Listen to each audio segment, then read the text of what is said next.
What did they do here? It's really good food.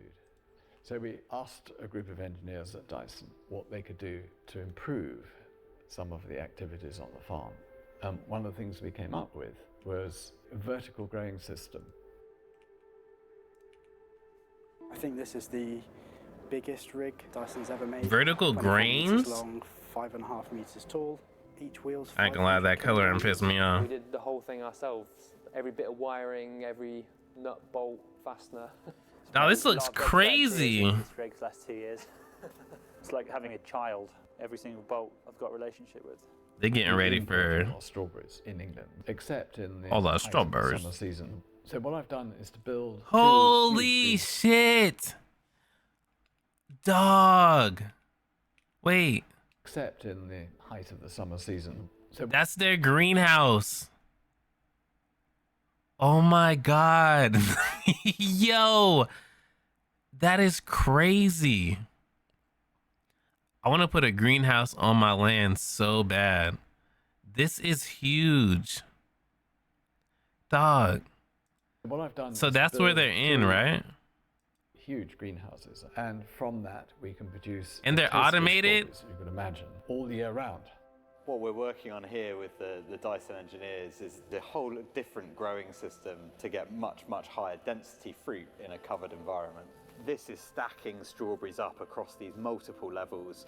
The challenge you then get is light levels and shadowing and making sure that the leaf and the leaf canopy gets enough sunlight to really develop. By using this system, we're able to move the plants around and make sure every plant gets the maximum natural energy from the sun, so we can use as little energy as possible, supplementing that with the LED My thing lights. is, so with the way I envisioned my greenhouse on my land, because I want to have bees as well, right?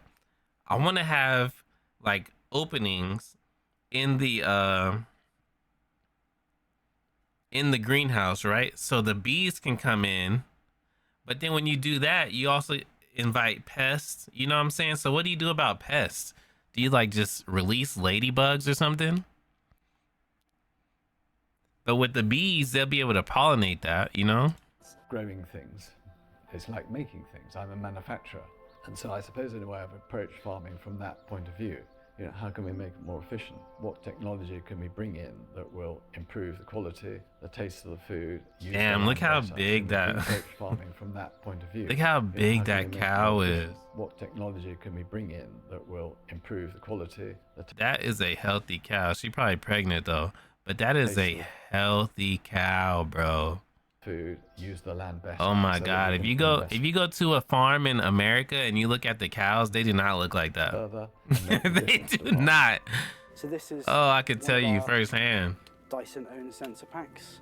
We've got a very high accuracy CO2 sensor, relative humidity and temperature, and then on the top there, this is the apogee power sensor. So that detects only the wavelengths that the strawberry plant is interested in, and then we know how much we need to top up with our artificial light. We've got this supply system which comes up to the central manifold, which splits out, and then each 5 goes to 2, and we go through into the gutter.